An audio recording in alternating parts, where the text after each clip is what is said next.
Hi hello నమస్తే welcome to pulse news. నేను మీ Tanvi. Present మనతో పాటు జగన్ గారు ఉన్నారు. మాట్లాడదాం. ఏదైతే నిన్న కాంగ్రెస్కి సంబంధించిన కొందరు వ్యక్తులు ఏదైతే బీఆర్ఎస్ పార్టీకి సంబంధించిన కారు గుర్తు ఏదైతే సింబల్ ఉన్న కార్ని ఒక క్రెయిన్లో లాక్కెళ్ళడం, దాన్ని కింద వేయడం, ఇలాంటివి కొన్ని మిస్బిహేవియర్ అయితే చేయడం జరిగింది. ఇదే అంశంపై మాట్లాడదాం. నమస్తే అండి. చెప్పండి, ఏదైతే నిన్న చూశారు సోషల్ మీడియాలో కూడా చాలా వైరల్ అవుతుంది వీడియో. సో ఇవన్నీ ఎట్లా చూస్తారు? గతంలో మీరు ఎప్పుడన్నా ఇలాంటివి చేశారా? లేదంటే ఇలాంటివి ఎప్పుడన్నా జరిగాయా? ఇప్పుడు పొలిటికల్ ప్రాసెస్లో గెలుపోవటంలు అనేటివి రెండు కూడా సహజం. అవి ఇప్పుడు గతంలో బీఆర్ఎస్ పార్టీ 2014 నుంచి మొదలు పెడితే 2018 ఎన్నికలు కావచ్చు, అదేవిధంగా 2016, 2020 జిహెచ్ఎంసీ ఎన్నికలు కావచ్చు, మున్సిపల్ ఎలక్షన్స్ కావచ్చు, ఏకదాటిగా ఆల్మోస్ట్ ప్రతి ఎన్నికల్లో క్లీన్ స్వీప్ చేసినటువంటి పరిస్థితులు మనం చూసినాం. కానీ ఎప్పుడు కూడా బీఆర్ఎస్ పార్టీ అధికార బలంతో హద్దుమీరి ఇతరులను అవమానపరిచే విధంగా, ఇతర రాజకీయ పార్టీలను అవమానపరిచే విధంగా, నాయకులను అవమానపరిచే విధంగా ఎప్పుడు కూడా ప్రవర్తించినటువంటి దాఖలాలు లేవు. ఇప్పుడు నిన్న బై ఎలక్షన్లో, జూబ్లీహిల్స్ బై ఎలక్షన్లో కాంగ్రెస్ పార్టీ గెలిచిన తర్వాత నిన్న రాత్రి ఏదైతే కార్ సింబల్ని, బీఆర్ఎస్ పార్టీ సింబల్ అయినటువంటి కార్ సింబల్ని క్రెయిన్తో లిఫ్ట్ చేసి దాన్ని తరలిస్తున్నటువంటి విజువల్స్ని వైరల్ చేసేటువంటి ప్రక్రియ ఏదైతే చేసిర్రో, ఇది ఖచ్చితంగా చాలా అప్రజాస్వామిక. ఎట్లా అంటే ఒక రాజకీయ పార్టీని, గతంలో ఏకదాటిగా 10 ఏళ్ళు అధికారంలో ఉన్నటువంటి పార్టీని అవమానపరచడం అనేది, ఒక సందర్భాన్ని, ఇట్లాంటి సందర్భాన్ని మిస్యూజ్ చేస్తూ ఇట్లా చేయడం అనేది ఖచ్చితంగా దీన్ని ఖండిస్తూ ఉన్నాము. గెలుపోవటంలో అనేది సహజం. ఇప్పుడు ఇట్లా ఓడిపోవడం గురించే మాట్లాడితే, నిన్ననే జరిగినటువంటి బీహార్ ఎన్నికలలో ఇదే కాంగ్రెస్ పార్టీకి 243 సీట్లలో వాళ్ళు పోటీ చేస్తే కేవలం 6 సీట్లు మాత్రమే వచ్చినాయి. పట్నా వీధులలో ఇదే కాంగ్రెస్ పార్టీ నాయకులను కావచ్చు, లేకపోతే రాహుల్ గాంధీ దిష్టి బొమ్మని ఇట్లనే పరచాల్సిందేనా? లేదా ఇదే బీజేపీ పార్టీ ఎక్కడైతే బీహార్లో దాదాపు వాళ్ళు క్లీన్ స్వీప్ చేసినటువంటి పరిస్థితులలో నిన్న జరిగినటువంటి ఇదే జూబ్లీహిల్స్ బై ఎలక్షన్లో రిజల్ట్లో వాళ్ళ డిపాజిట్ కూడా రానటువంటి పరిస్థితి. అట్లా అని చెప్పి హైదరాబాద్లో బీజేపీ పార్టీ నాయకులను అవమానపరిచేది ఉండేనా? ఇట్లా సందర్భాన్ని చూసి ఇక మాకు అధికార బలం ఉంది కదా, ఇదే సందర్భం కదా, మేము ఇక అవమానపరుస్తాము, మేమేం చేసినా నడుస్తుంది అని ఏ విధంగా అయితే కాంగ్రెస్ నాయకులు ప్రవర్తించారో దీన్ని తీవ్రంగా ఖండిస్తూ ఉన్నాము. ఇట్లాంటి సందర్భంలోనే మ్యాగ్నానిమిటీ చూపించాలి. నిన్న వాళ్ళు కొటేషన్ రాశారు, కాంగ్రెస్ పార్టీ నాయకులు గెలిచిన వాళ్ళు కొటేషన్ రాశారు, with this power comes more responsibility అని చెప్పి. అంటే మాకు ప్రజలు ఇచ్చిన ఈ అధికారంతో మాకు ఎక్కువ రెస్పాన్సిబిలిటీ వచ్చిందని చెప్పి వాళ్ళు చెప్పడం జరిగింది. ఆ రెస్పాన్సిబిలిటీ ఏది? ఈ విధంగా గతంలో 10 ఏళ్ళ అధికారంలో ఉన్నటువంటి బీజేపీ పార్టీ సింబల్ని ఇట్లా అవమానపరిచే విధంగా, లేదా బీఆర్ఎస్ పార్టీ నాయకుడి ఇంటి మీద పడి, బీఆర్ఎస్ పార్టీ డివిజన్ నాయకుల ఇంటి మీద పడి వాళ్ళని గాయపరిచినటువంటి దాఖలాలు కూడా నిన్న చూసినాం. కేటీఆర్ గారు ఈరోజు అదే కార్యకర్త ఇంటికి వెళ్ళి భరోసానిచ్చి, ఏ కార్యకర్తకైనా కూడా జూబ్లీహిల్స్లో ఉన్న ప్రతి ఒక్కరికి కూడా మేము అండగా ఉంటామని చెప్పి కేటీఆర్ గారు భరోసాని ఇవ్వడం జరిగింది. 2016 జిహెచ్ఎంసీ ఎన్నికలలో ఇదే కేటీఆర్ గారి నేతృత్వంలో 100 కార్పొరేటర్లు బీఆర్ఎస్ పార్టీ గెలిచింది. 2020 జిహెచ్ఎంసీ ఎన్నికలలో మేయర్, డిప్యూటీ మేయర్ మళ్ళొకసారి బీఆర్ఎస్ పార్టీ గెలిచింది. మున్సిపల్ శాఖ మంత్రిగా కేటీఆర్ గారు ఉన్నప్పుడు 120 మున్సిపాలిటీలలో, రాష్ట్రంలో ఉన్నటువంటి 120 మున్సిపాలిటీలలో 115 మున్సిపాలిటీలు స్వీప్ చేసి పడేసినటువంటి చరిత్ర బీఆర్ఎస్ పార్టీకి ఉన్నది. 8 కార్పొరేషన్లో 8 కార్పొరేషన్లు బీఆర్ఎస్ పార్టీ గెలిచింది. అట్లా బీఆర్ఎస్ కేసీఆర్ గారి నాయకత్వంలో 2018 ఎన్నికలలో 119 అసెంబ్లీ సీట్లకు గాను 88 సీట్లలో బీఆర్ఎస్ పార్టీ గెలిచింది. ఇట్లా 90% స్ట్రైక్ రేట్తోని బీఆర్ఎస్ పార్టీ ఎన్నో విజయాలు సాధించింది. ఇప్పుడు కాంగ్రెస్ పార్టీ అధికారంలోకి వచ్చినా, బీఆర్ఎస్ పార్టీ అధికారంలో కోల్పోయినా కూడా రాష్ట్రంలో ఉన్నటువంటి 119 ఎమ్మెల్యే సీట్లలో 39 సీట్లతోని ఒక బలమైన విపక్షంగా మన రాష్ట్రంలో ఉన్నటువంటి బీఆర్ఎస్ పార్టీని ఒక బై ఎలక్షన్లో, అది కూడా బీఆర్ఎస్ పార్టీ అభ్యర్థికి 74,000 ఓట్లు పడ్డాయి. అదొక గౌరవప్రదమైన ఓటు. ఏకపక్షంగా తిరస్కరించలేదు ప్రజలు.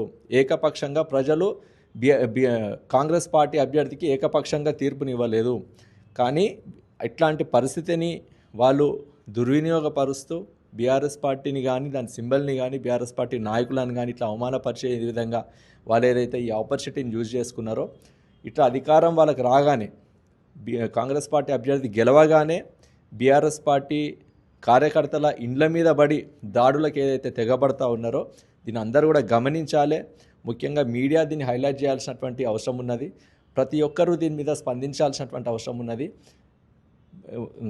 బీఆర్ఎస్ పార్టీ నాయకులతో పాటు ప్రజలందరూ కూడా గమనిస్తూ ఉన్నారు. ఖచ్చితంగా దీని మీద అందరూ కూడా స్పందించాలి, దీని మీద మాట్లాడాల్సినటువంటి అవసరం ఉందని చెప్తా ఉన్నాను. ఏదైతే నిన్న క్రెయిన్తోని కార్ని లిఫ్ట్ చేయడం ఇవన్నీ మనం చూసాము.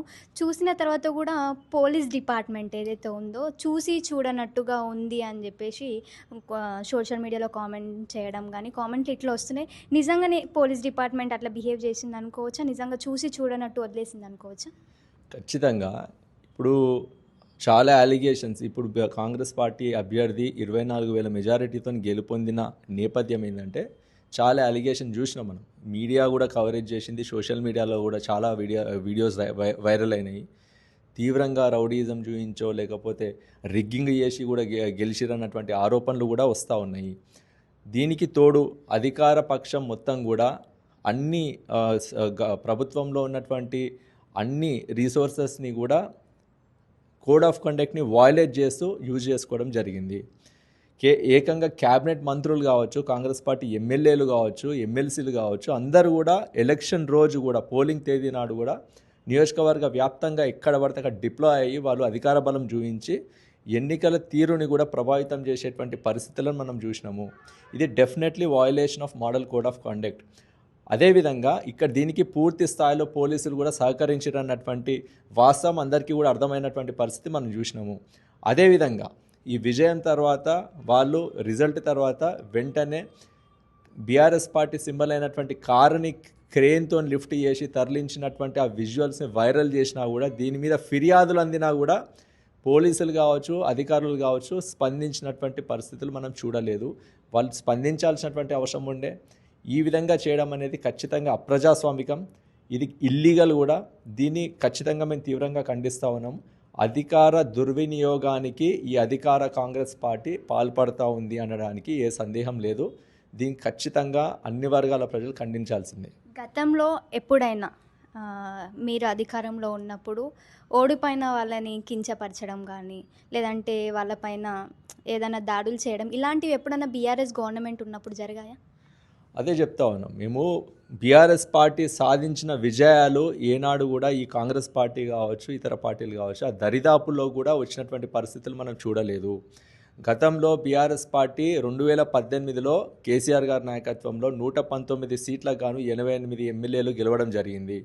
2016 జీహెచ్ఎంసీలో 100 కార్పొరేటర్లు గెలిచి రికార్డు స్థాయిలో బీఆర్ఎస్ పార్టీకి ఓటింగ్ ప్రజలు ఇచ్చినటువంటి మ్యాండేట్ని మనం చూడడం జరిగింది. ఇదే కేటీఆర్ గారి నాయకత్వంలో 2020 జీహెచ్ఎంసీ ఎన్నికల్లో కూడా మేయర్, డిప్యూటీ మేయర్ కూడా బీఆర్ఎస్ పార్టీనే కైవసం చేసుకుంది. మున్సిపల్ శాఖ మంత్రిగా కేటీఆర్ గారి నేతృత్వంలోనే 120 మున్సిపాలిటీలకు గాను 115 మున్సిపాలిటీలు స్వీప్ చేయడము, అదేవిధంగా 8 కార్పొరేషన్లకు గాను 8 కార్పొరేషన్లు గెలవడము. అన్నిటికంటే ముఖ్యంగా రాష్ట్రంలో ఉన్నటువంటి 32 జెడ్పీ చైర్మన్లలో 32కి 32 జెడ్పీ చైర్మన్లు కూడా బీఆర్ఎస్ పార్టీ గెలిచినటువంటి పరిస్థితులు చూసినాము. గతంలో మీకు గుర్తుంటుంది 2015లో జరిగినటువంటి వరంగల్ పార్లమెంట్ బై ఎలక్షన్లో బీఆర్ఎస్ పార్టీ అభ్యర్థి 4,59,000 రికార్డు మెజారిటీతో గెలవడం జరిగింది. అదేవిధంగా పాలేరులో బీఆర్ఎస్ పార్టీ అభ్యర్థి 50,000 బైపోల్లో, ఇది కూడా బై ఎలక్షన్ గురించి చెప్తాను, 50,000 మెజారిటీతో గెలవడం జరిగింది. ఇట్లా రికార్డులని ఎన్నోసార్లు బద్దలు కొట్టినటువంటి బీఆర్ఎస్ పార్టీ ఎప్పుడైనా కూడా ఒక మ్యాగ్నానిమిటీని ప్రదర్శించడం జరిగింది. మా నాయకుడు కేసీఆర్ గారు కావచ్చు, కేటీఆర్ గారు కావచ్చు, with more power comes more responsibility అనేది ఏదైతే ఎప్పుడు చెప్తా ఉంటారో ఎప్పుడు కూడా హద్దు మీరి ప్రవర్తించలేదు. ఇతర పార్టీ నాయకులను కావచ్చు, ఇతర పార్టీ సింబల్స్ని కావచ్చు, లేకపోతే సందర్భం దొరికింది కదా ఇప్పుడు మేము ఏం చేసినా చెల్లుతుంది అని చెప్పి ఎప్పుడు కూడా అవమానపరచలేదు. Winning and losing are part of political process. మీరు నిన్న బీహార్లో చూసిరు, ఇదే కాంగ్రెస్ పార్టీ 243 సీట్లలో కేవలం 6 సీట్లు మాత్రమే గెలిచింది. అక్కడ కూడా పట్నా విధులలో వాళ్ళని అవమానపరిచే అవకాశం ఉండే, అవమానపరిచిర్రా అక్కడ జనాలు? లేదు కదా. అదేవిధంగా ఇదే బీజేపీ పార్టీ ఎక్కడైతే పట్నాలో బీహార్లో ఇప్పుడు వాళ్ళు క్లీన్ స్వీప్ చేసి అధికారంలోకి మళ్ళీ వచ్చారో అదే బీజేపీ పార్టీకి ఇదే జూబ్లీహిల్స్ బైపోల్లో కేవలం డిపాజిట్ కూడా దక్కనటువంటి పరిస్థితి. వాళ్ళకు కూడా ఇక్కడ అవమానపరిచేటువంటి పరిస్థితి ఉండే కదా, చేయలేదు కదా. అంటే ఇట్లా సందర్భాన్ని బట్టి ఇక మేము ఏం చేసినా చెల్లుతుంది అని ఏ విధంగా అయితే ప్రవర్తిస్తూ ఉన్నారో ప్రజలన్నీ కూడా గమనిస్తూ ఉన్నారు. గతంలో బీఆర్ఎస్ పార్టీ చూడని విజయాలు లేదు, కొట్టని రికార్డులు లేవు. ప్రజలు మ్యాండేట్ ఇచ్చిర్రు. ఖచ్చితంగా భవిష్యత్తులో BRS party will definitely bounce back with more power. ఎప్పుడు పవర్లోకి వచ్చినా ఈరోజు ఇట్లాంటి పరిస్థితుల్లో కూడా చెప్తా ఉన్నాము, రేపు మళ్ళీ అధికారంలోకి వచ్చినాక కూడా ఖచ్చితంగా అదే మ్యాగ్నానిమిటీని బీఆర్ఎస్ పార్టీ కావచ్చు, పార్టీ నాయకులు కావచ్చు ప్రదర్శిస్తారని చెప్పి చెప్తా ఉన్నాం. ఫైనల్గా చెప్పండి, ఈ ఓటమిని, జూబ్లీ హిల్స్ ఓటమిని, దీన్ని ఇంకా ముందుకు ఎట్లా తీసుకెళ్ళబోతున్నారు? ముందు కార్యాచరణ ఎలా ఉండబోతుంది? ఈ ఓటమిని మీరు ఎట్లా చూస్తారు? నాయకులు వర్కింగ్ ప్రెసిడెంట్ కేటీఆర్ గారు నిన్న చెప్పడం జరిగింది. దీని మీద ఖచ్చితంగా మేము ఒక రివ్యూ చేసుకోవడం జరుగుతుంది, క్లస్టర్ల వారీగా, డివిజన్ల వారీగా రివ్యూ చేసుకోవడం జరుగుతుంది అని చెప్పడం జరిగింది. అదేవిధంగా మళ్ళొకసారి చెప్తా ఉన్నాము, బీఆర్ఎస్ పార్టీ అభ్యర్థిని ప్రజలు పూర్తిగా ఏకపక్షంగా తిరస్కరించలేదు. 74,000 ఓట్ల ఒక గౌరవప్రదమైన ఓటింగ్ కూడా బీఆర్ఎస్ పార్టీ అభ్యర్థికి జరిగింది. ఇక్కడ మీరు గమనించాల్సినటువంటి కీలకమైన విషయం ఏంటంటే, కాంగ్రెస్ పార్టీ అభ్యర్థికి అన్ని పార్టీలు, అటు ఎంఐఎం కావచ్చు, లేకపోతే అక్కడ ఉన్నటువంటి ఇతర మిత్రపక్షాల పార్టీలు అందరూ కూడా సపోర్ట్ చేశారు.